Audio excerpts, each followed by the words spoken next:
President Ko Eun-bi stood in the main communication center of the Terran Federation headquarters.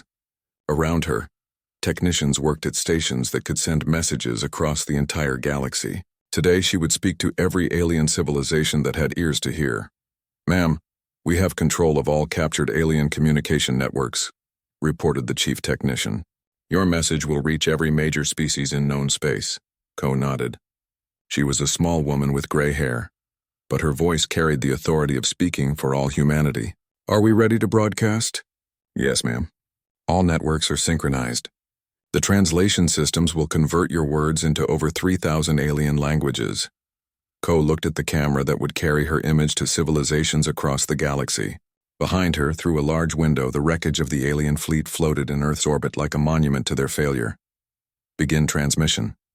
Light years away, on a dozen different worlds, alien leaders stopped what they were doing as emergency broadcasts interrupted their normal communications.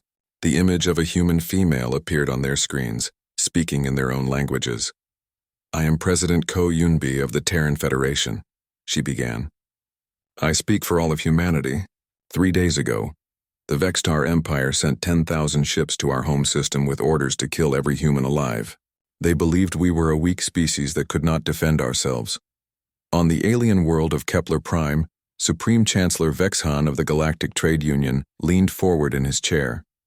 The humans had been considered a minor species, barely worth noticing. What were they doing with Vextar military communication networks? "The Vextar fleet has been completely destroyed," Ko continued. 10,000 ships gone, their war commander is our prisoner. Their crews are dead. Not a single human was harmed." Vexhan's forearms trembled with shock. The Vextar Empire had the strongest military in known space. How could a primitive species like humanity destroy their entire fleet? Ko's image remained calm and steady as she delivered her next words. "Humanity wishes to live in peace. We want to trade with other species, share knowledge, and build a better galaxy for everyone. But we will not allow anyone to threaten our families or our home." On the insect world of Hive 7, the collective queen felt fear for the first time in centuries. Her species had been planning to expand into human space, thinking the mammals would be easy to conquer. Those plans would need to change immediately. "To any species considering aggression against humanity or human colonies," Ko said, her voice becoming harder, "look at what remains of the Vextar fleet. This is what happens to those who threaten Earth. Choose your actions wisely." The transmission ended, but its impact spread across the galaxy like wildfire. Within hours, every major civilization was scrambling to contact Earth. Ships that had been heading toward human space suddenly changed course. Military plans against human colonies were quietly canceled. Admiral Kim Tae-ho stood in his command center on Luna, watching the diplomatic chaos their victory had created. "Sir, we are receiving over 200 requests for diplomatic contact," reported his communications officer. "From who?" "Everyone, sir. The Galactic Trade Union wants to establish formal relations. The Crystalline Collective is offering technology exchanges. Even the warrior clans of Rigel are asking about peace treaties." Kim smiled. "It's amazing how quickly everyone wants to be friends when they realize you can defend yourself." Dr. Park Soo-jin entered the command center carrying a data pad full of information. "Admiral, I've finished analyzing the intelligence from our prisoner. The political situation is very interesting. Tell me, the Vextar Empire is already collapsing. When news of their fleet's destruction reached their homeworlds, 12 different sectors declared independence. Their remaining fleets are fighting each other instead of trying to avenge their defeat." "Good. What about the other major powers?" "All of them are repositioning their forces away from human space. Nobody wants to test whether we have more weapons like the ones we used on the Vextar." Kim nodded with satisfaction. "And they're right to be careful. How many ships do we actually have in our real fleet?" "Over 5,000, sir. Each one more advanced than anything the aliens have ever seen." Meanwhile, Ambassador Hwang Tai-min was preparing for humanity's first official diplomatic missions. His small office had become the center of galactic attention as alien species competed to establish relations with Earth. "Sir, the Andromedan Republic wants to sign a mutual defense treaty," his assistant reported.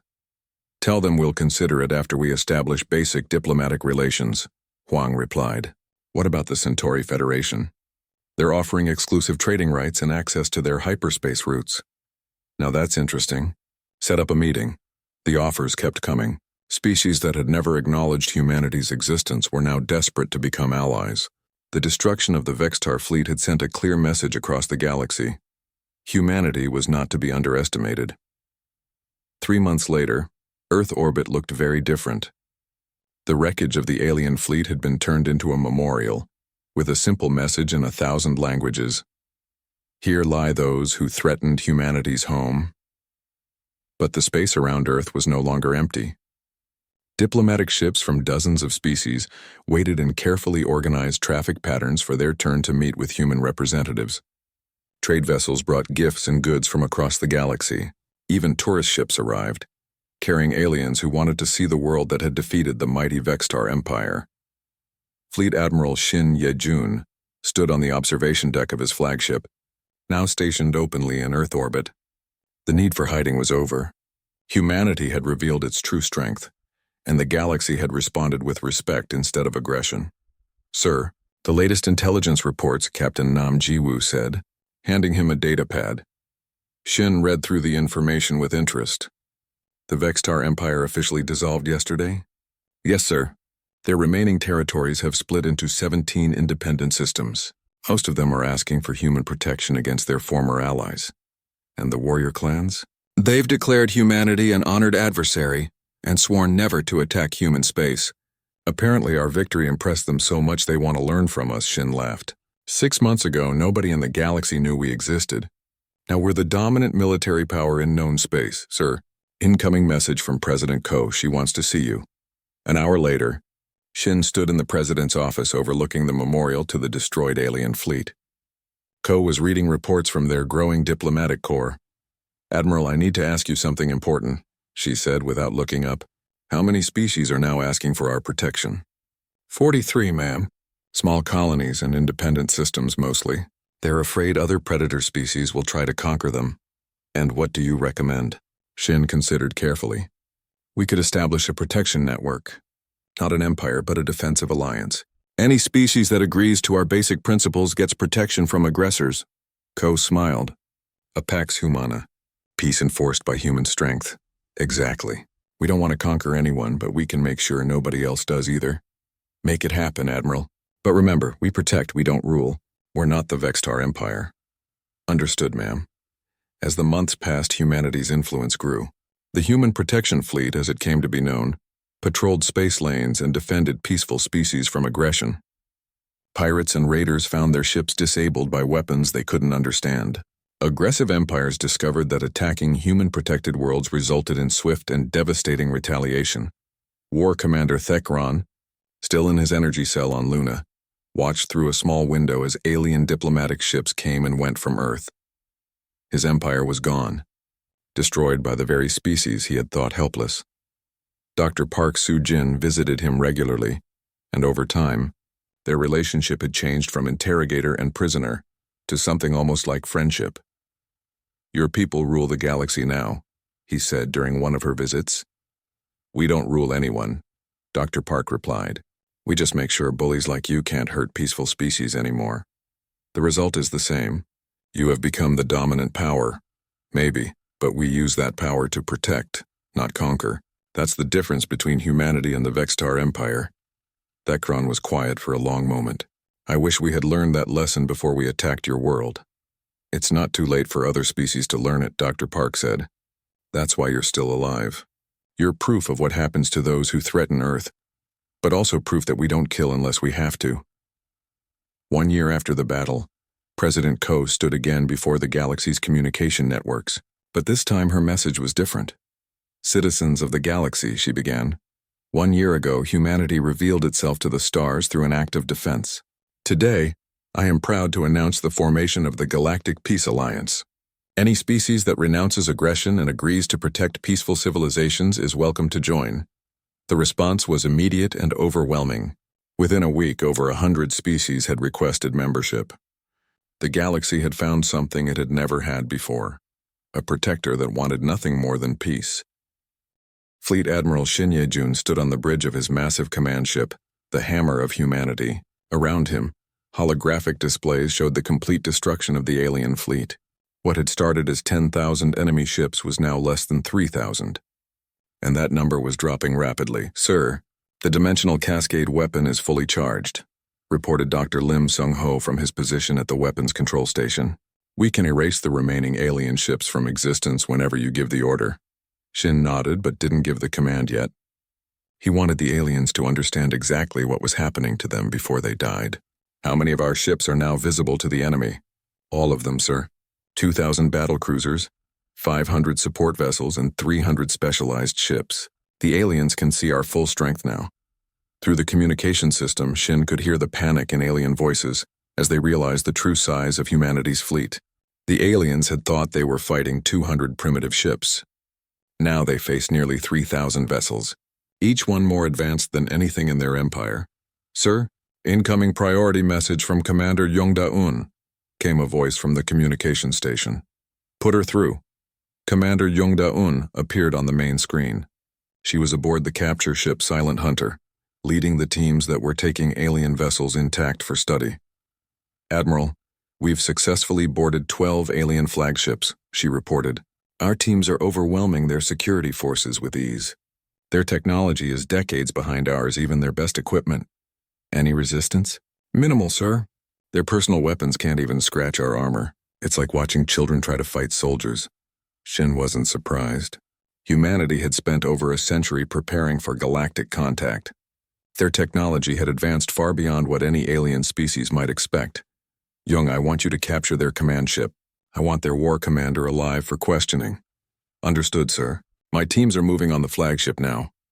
War Commander Thekron sat in his command chair, watching his empire's greatest fleet being torn apart around him. The human weapons were beyond his understanding. Ships simply vanished when hit by the strange energy beams. Others were crushed by invisible forces. Some were swallowed by holes that appeared in space itself. "Sir, we're being boarded," his security chief reported. "Human soldiers are cutting through our hull."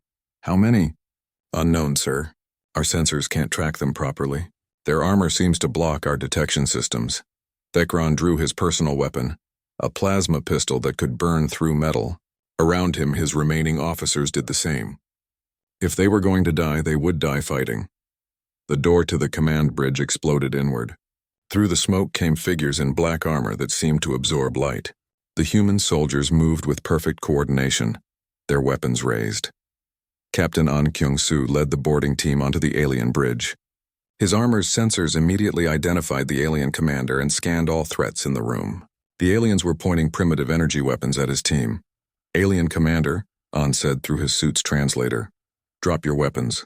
You are now prisoners of humanity." "Never," Thekron snarled, firing his plasma pistol at the nearest human soldier. The plasma beam struck the human's armor and simply disappeared, absorbed by the advanced shielding. The soldier didn't even step back. "Your weapons cannot harm us," An said calmly. "Surrender now or we will take you by force." The other aliens fired their weapons, filling the bridge with energy beams. None of them had any effect on the human soldiers. An sighed and activated his suit's stun weapons.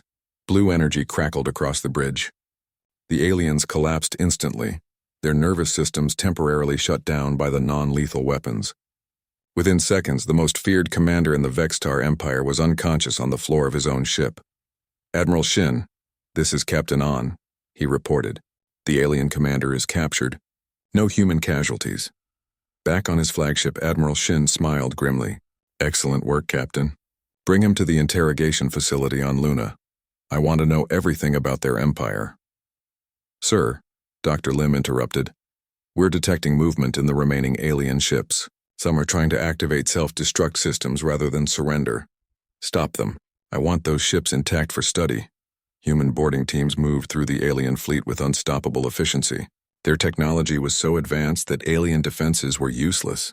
Within an hour, over 500 enemy ships had been captured, but Admiral Shin was growing impatient with the remaining vessels that continued to fight. "Dr. Lim, activate the dimensional cascade weapon. Target the ships that refuse to surrender."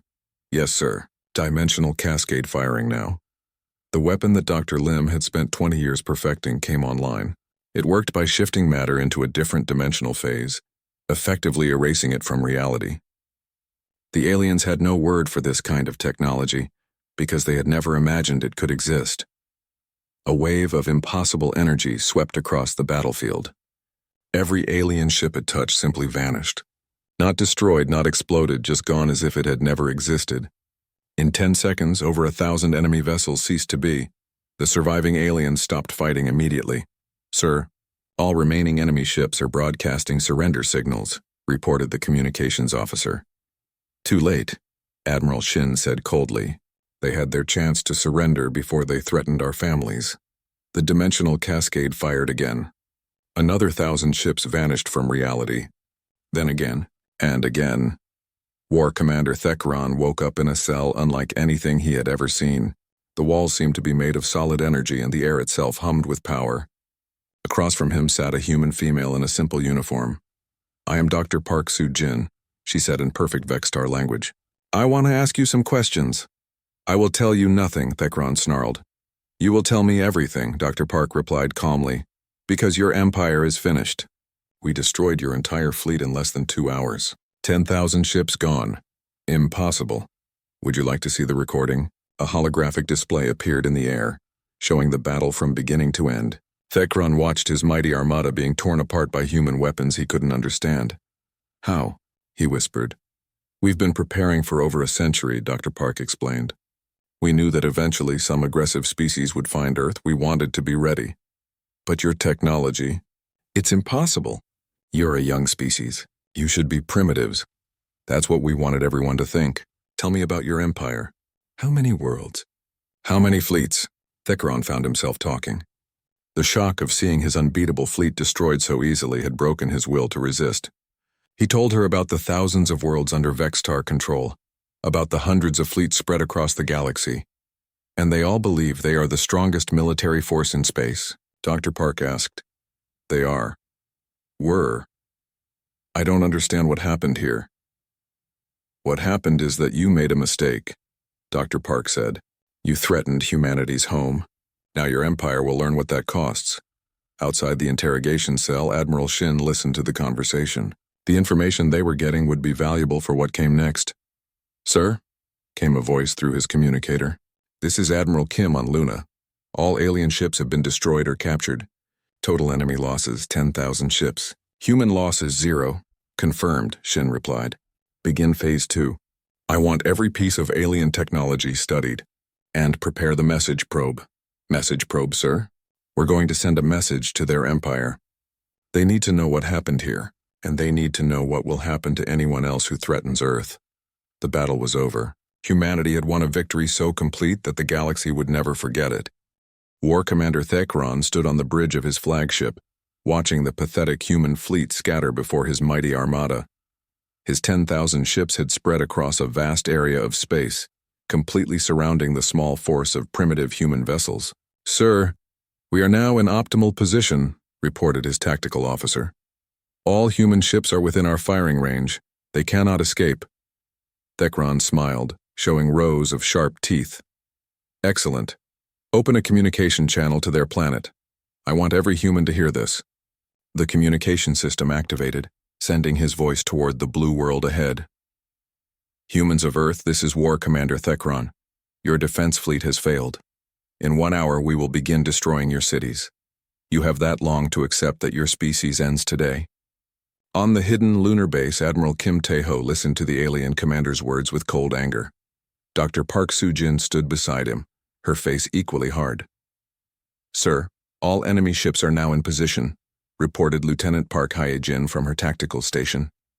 "The gravity web is ready. All stealth fleets are in place." Admiral Kim walked to the central control panel. For over 100 years, humanity had prepared for this moment. They had built weapons that bent reality itself. They had created ships that made alien technology look like stone tools. And they had waited patiently for someone to threaten their home. "All stations, this is Admiral Kim," he said into his communicator. "The time for hiding is over. Activate all systems. Show them what humans really are." In the depths of space, Specialist Oh Min-seok sat at the controls of humanity's most secret weapon. The gravity web was a network of invisible fields that could trap entire fleets. For the past hour, the alien ships had been flying deeper into the web without knowing it. "Gravity web activating now." O said calmly as he pressed a series of buttons. Throughout the alien fleet, something impossible began to happen. Ships that had been moving freely suddenly found themselves trapped. Their engines roared at full power, but they could barely move. Invisible forces held them in place like insects in a spider's web. "What is happening?" Thekron shouted as his flagship shuddered and slowed. "Why aren't we moving?" "Sir, something is interfering with our engines," his engineering officer reported, panic in his voice. "We're caught in some kind of gravitational field, but there's nothing here that could create it." "That's impossible. These humans don't have that technology." But even as he spoke, Thekron felt a cold fear growing in his chest. Around his fleet, the empty space began to shimmer and change. Shapes appeared from nowhere, massive human ships that dwarfed even his largest vessels. Captain Nam Jiwoo stood on the bridge of the human battleship Thunder of Earth, one of 2,000 ships that had been waiting in perfect stealth. His ship alone was 3 times larger than the alien flagship, and armed with weapons that could crack planets. "All ships decloak and power up," Nam commanded. "Let them see what they're really facing." Across the solar system, the true human fleet revealed itself. Ships appeared from every direction, surrounding the trapped alien armada. Each human vessel was a masterpiece of technology, armed with weapons the aliens couldn't even understand. "Sir," Lieutenant Park Hyejin reported to Admiral Kim, "all stealth ships have decloaked. The aliens are completely surrounded." Admiral Kim nodded. "Dr. Song, activate the space-time weapons." Dr. Song Mi-young's hands moved across her control panel with practiced precision. Space-time distortion weapons online. Targeting locked on enemy vessels. In the alien fleet, chaos erupted. Thekron watched in growing horror as human ships appeared around his trapped armada. These weren't the primitive vessels he had been fighting. These were warships beyond anything the Vextar Empire had ever seen. "Sir, we're detecting massive energy readings from the human ships," his sensor officer reported, his voice shaking. "These power levels, they're impossible." "How many ships?" Thekron demanded. "Over 2,000, sir, and they're all bigger than our largest vessels." Thekron felt his confidence crumble. "Open fire on the nearest human ships. All vessels, attack now." The alien fleet unleashed everything they had. Energy beams and missiles filled the space between the fleets. It was the kind of firepower that had destroyed entire civilizations. The human ships didn't even slow down. Their shields absorbed the alien attacks like they were nothing more than gentle rain. Commander Bae In-ho, still aboard his primitive decoy ship, smiled as he watched alien weapons bounce harmlessly off his vessel's real shields. "All decoy ships, drop the act. Show them our real weapons." The 200 human ships that had been pretending to be weak suddenly transformed. Hidden panels slid away, revealing weapons that glowed with dangerous energy. The barely functional engines suddenly roared to perfect life. "What is this?" Thekron screamed as he realized the truth. "Those ships, they were faking everything." But there was no time to understand what had happened. Dr. Song's space-time weapons fired. The alien ships began to twist and bend as reality warped around them. Hulls that had been solid metal started to phase in and out of existence. Some vessels simply folded in on themselves, compressed into nothing by the distortion fields. "Sir, we're losing ships," an alien officer reported. "They're just disappearing." "How many?" 3,000 destroyed in the first wave." "Sir, what kind of weapons are these?" Thekron had no answer. In his long military career, he had conquered dozens of worlds and fought hundreds of battles. He had never seen anything like this. "All ships retreat," he ordered. "Full power to engines, we need to escape." But escape was impossible. The gravity web held them in place, and more human weapons were charging up. Captain Kang Sul-gi's ship fired a weapon that created a hole in space itself, swallowing 50 alien vessels at once. "Sir, we can't move," the alien engineering officer reported. "Whatever is holding us, it's too strong." Admiral Kim watched the battle from his lunar command center. The alien fleet that had seemed so mighty was being torn apart like paper. But he felt no joy, only cold satisfaction. "Sir, the aliens are trying to surrender. Lieutenant Park reported. Tell them surrender was an option 1 hour ago, Kim replied. They chose to threaten our families instead. Across the battlefield, human weapons continued their deadly work. The gravity web prevented any alien escape while the space-time weapons erased ship after ship from existence. The massive human battle fleet closed in from all sides. War Commander Thekron watched his mighty armada being destroyed around him. Ships that had conquered star systems were being eliminated like insects. In 30 minutes, he had lost over 7,000 vessels. Sir, incoming communication from the human fleet, his communications officer reported. Put it through. A human face appeared on the screen. Admiral Kim himself, his expression cold as space. War Commander Thekron, Kim said quietly, you came here to destroy my people. You will learn that threatening humanity's home has consequences. Wait, Thekron said desperately. We can negotiate. We can... The communication cut off. A moment. Later, Thekron's flagship shuddered as human weapons locked onto it. Around him, the last of his fleet was being methodically destroyed. He had learned too late what the galaxy was about to discover, that humanity was not the weak prey they appeared to be, but the most dangerous predators in space. General Yoon Jae-sung stood in the secret command room deep inside Mars. Around him, dozens of officers worked at their stations, all part of the greatest military deception in human history. Everything they had trained for over the past century was about to be tested. Sir, the bait fleet is moving into position, reported Commander Bae In-ho through the communication system. He was aboard the lead ship of humanity's fake defense fleet, 200 vessels that looked old and barely functional. Remember, Commander, Yoon said into his headset, you need to look desperate but brave. Make them think we're throwing everything we have at them. Understood, sir. My crews know their parts. We'll give them a good show. 3 hours earlier, Yoon had watched the alien fleet's slow approach toward Earth. The enemy was taking their time, clearly enjoying the thought of an easy victory. Perfect. The longer they took, the better humanity's trap would work. Dr. Song, status report on the hidden weapons, Yoon said to the quantum physicist standing at a nearby control panel. Dr. Song Mi-young looked up from her displays. All gravity manipulation systems are online and invisible. The space-time distortion weapons are charged and ready. The aliens won't detect anything until it's too late. And the dimensional systems? Ready to activate on Admiral Kim's order. Sir, I have to ask, are we really going to use all of this? We could destroy their entire fleet in seconds. Yoon nodded grimly. They came here to kill every human alive. They don't deserve mercy. Meanwhile, aboard his flagship, War Commander Thekron was enjoying himself. The human ships approaching his fleet looked pathetic. Their hulls were old and scarred. Their weapons appeared to be simple projectile launchers. Their engines left trails of waste energy that showed how primitive their technology was. Sir, we're receiving communications from the human ships, reported his communications officer. Put it on the main display. I want to hear them beg. The image that appeared showed a human male in a simple military uniform. This was Commander Bae, though the aliens didn't know his real name or rank.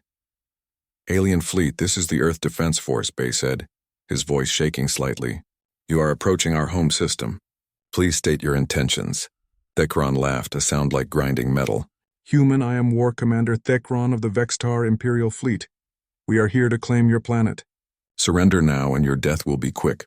We cannot surrender, Bae replied, his voice getting stronger. Earth is our home. We will defend it. With 200 ancient ships against our 10,000? Thekron was enjoying this. You are brave but foolish. Maybe so, Bae said. But we won't go down without a fight. The communication ended and Thekron turned to his officers. Deploy the fleet in attack formation. But slowly. I want to watch these humans struggle. Back on Mars, General Yoon smiled as he listened to the conversation. Bae had played his part perfectly. The aliens thought they were seeing humanity's desperate last stand.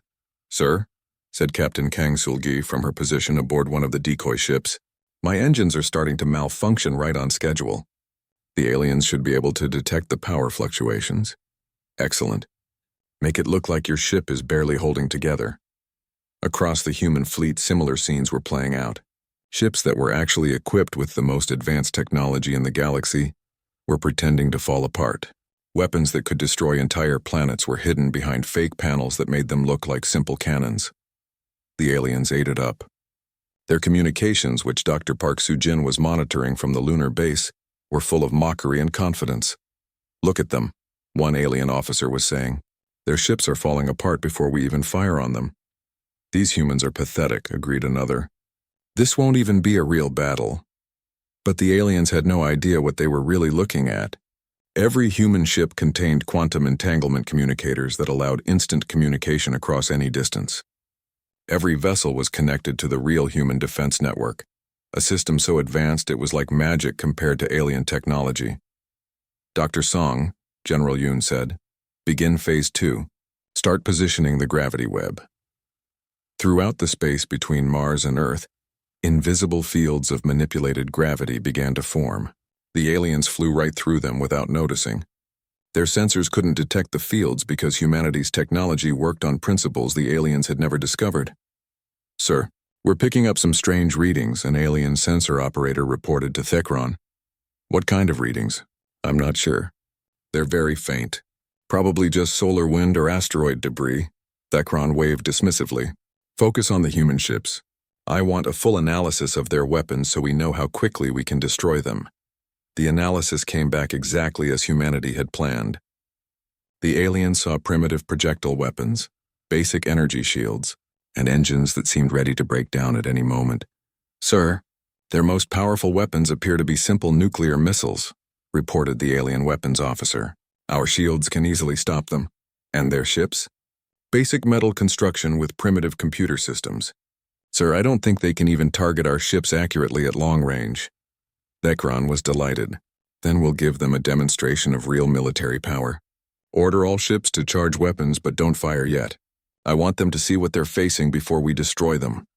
The alien fleet began to light up with energy as 10,000 warships powered their weapons. To any normal species, it would have been a terrifying sight.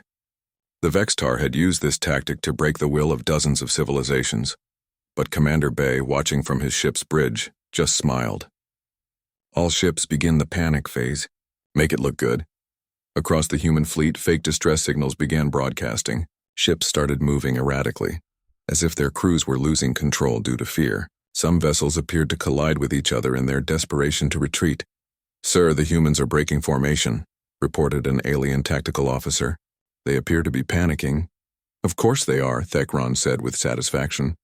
"They've never seen real military power before. Continue the advance, but slowly. I want to savor this moment." Back on Mars, General Yoon watched the alien fleet move deeper into the trap. "Dr. Song, how many enemy ships are now inside the gravity web?" "Approximately 8,000, sir. The remainder will be in position within 30 minutes. "Perfect. Captain Nam, status of our real fleet?" Captain Nam Jiwoo's voice came through the communicator from somewhere in the darkness of space. "All ships cloaked and ready, sir." "The aliens have no idea we're here.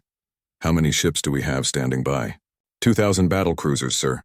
Each one carrying enough firepower to destroy a moon." General Yoon nodded. The aliens thought they were facing 200 primitive ships. They had no idea that 2,000 of the most advanced warships ever built were waiting in perfect stealth, completely invisible to alien sensors. "Sir," said Lieutenant Park Hae-jin, the tactical coordinator, "the aliens are now sending out boarding parties to some of our damaged ships. Let them board. Our crews know what to do." The alien boarding parties found exactly what they expected: humans with primitive weapons and basic technology. The captured human crews begged for mercy and provided detailed information about Earth's defenses. All fake, of course, but perfectly believable. "Sir, this is almost too easy," reported an alien boarding party leader. "These humans have no idea how to fight a real war." As the alien fleet moved closer to Earth, War Commander Thekron felt a deep satisfaction. Soon he would add another conquered world to the Empire. The humans had fought bravely but uselessly, just like so many species before them. He had no idea that in 30 minutes his entire fleet would be dead. Captain Lee Dong-wook stared at the display screen in front of him. The numbers made no sense. His ship, the Silent Echo, was floating at the edge of the solar system where nothing should exist. But the sensors were picking up something massive. "Sir, you need to see this," said Lieutenant Choi Ha-na from her seat at the communications station. Her voice was tight with worry. Lee walked over to her station. The young officer had been monitoring space for 3 years. She never got excited about nothing. "What do you have?" "Energy readings, Captain, huge ones. Something big is coming out of hyperspace." Lee felt his stomach drop. For over 100 years, humanity had been waiting for this moment. They had prepared for it, dreaded it, but somehow he had hoped it would never come. The space in front of them began to shimmer. Reality itself seemed to bend and twist. Then, like drops of water appearing from nowhere, ships began to materialize. First dozens, then hundreds, then thousands. "Get me Admiral Kim," Lee said quietly. "Priority 1. Tell him it's happening." The alien fleet was enormous. Lee had seen the old Earth movies about space battles, but this was beyond anything humans had imagined. The ships were dark and angular, like giant insects made of metal. They moved with perfect coordination, spreading across space in formation. "How many?" Lee asked. "Still counting, sir. At least 10,000 ships, maybe more." Lee closed his eyes for a moment. 10,000 ships. The entire human defense fleet that everyone knew about had maybe 300 ships. If the aliens were here to attack, humanity was finished. Or at least that's what the aliens would think. The truth was very different. Far away on the hidden side of Earth's moon, Admiral Kim Tae-ho received the message. He was a calm man who rarely showed emotion, but today his hand shook slightly as he read the report. "Ma'am, we have contact," he said to Dr. Park Soo-jin, who was standing next to him. She was the smartest person he knew, and for the past 20 years she had been studying everything humanity could learn about alien species. "How many ships?" Dr. Park asked. "Over 10,000. They're big ones, too." Dr. Park nodded slowly. She had always known this day would come. "Have we intercepted any communications?" "Hana is working on it. She's the best we have." Back on the Silent Echo, Lieutenant Choi Hana was doing exactly that. Her equipment was far more advanced than anything the aliens might expect humans to have.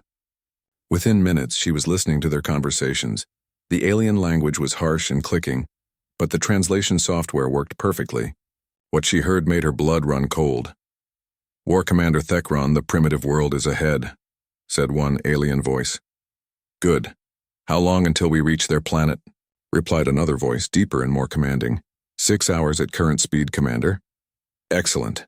Remind all ship captains of the plan. We will destroy every human in space first. Then we will burn their cities. We need their planet, but we do not need them." "Understood, sir. What if they try to surrender?" The war commander's laugh was like grinding metal. "There will be no surrender. Humans are weak. They have basic spaceflight and primitive weapons. This will be easier than our conquest of the Rillan worlds." Choi Hana felt sick. She quickly recorded everything and sent it to Admiral Kim. When Admiral Kim heard the recording, his face went hard as stone. Dr. Park stood next to him, her expression equally grim. "They plan to kill everyone," she said quietly. "Every man, woman, and child on Earth," Kim agreed. "They think we're helpless. Are we ready?" Kim walked to a secure panel on the wall. Behind it was a single red button that no human had ever pressed before. For over a century, humanity had prepared for this moment. They had built weapons in secret. They had trained in hidden facilities. They had created technology that no alien species could imagine. But most importantly, they had learned to hide their true strength. "Sir," came a voice from across the command center. It was Captain Nam Ji-woo, one of their best officers. "The bait fleet is in position. 200 ships all ready to play their part." "Good. And our real fleet?" "Hidden and waiting. The aliens will never see them coming." Admiral Kim looked at the display showing the alien fleet. They were moving slowly toward Earth, taking their time. They thought they were hunting helpless prey. They had no idea they were flying into the most deadly trap humans had ever created. "Sir," said Dr. Song-Mi Young, the quantum physicist who had designed their most secret weapons. "All systems are ready.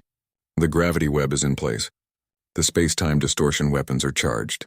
We can activate everything on your command." Kim nodded. "And the dimensional cascade?" "Ready, sir. We can erase their entire fleet from existence if needed." "Let's hope it doesn't come to that," said Dr. Park. "We want to send a message to the galaxy, not destroy it." Kim understood. Humanity didn't want to be conquerors. They wanted to be left alone, but if other species insisted on trying to destroy Earth, they would learn a very hard lesson. "All stations, this is Admiral Kim," he said into his communicator. "Protocol Omega is now active.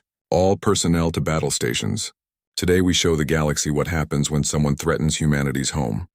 Across the solar system, hidden bases came alive. Weapons that had been waiting for decades powered up. Ships that had been invisible suddenly prepared for battle. And in the space between Mars and Earth, gravity itself began to change as humanity's most secret weapons activated. The aliens continued their slow approach to Earth, laughing and joking about how easy this conquest would be. They had destroyed dozens of civilizations. They had never met a species that could challenge them. War Commander Thekron looked at the display showing the small human world ahead. "A nice planet," he said to his officers. "It will make a good colony once we burn away the infestation of humans." "Sir, we're detecting some small ships moving toward us," reported one of his officers. "How many?"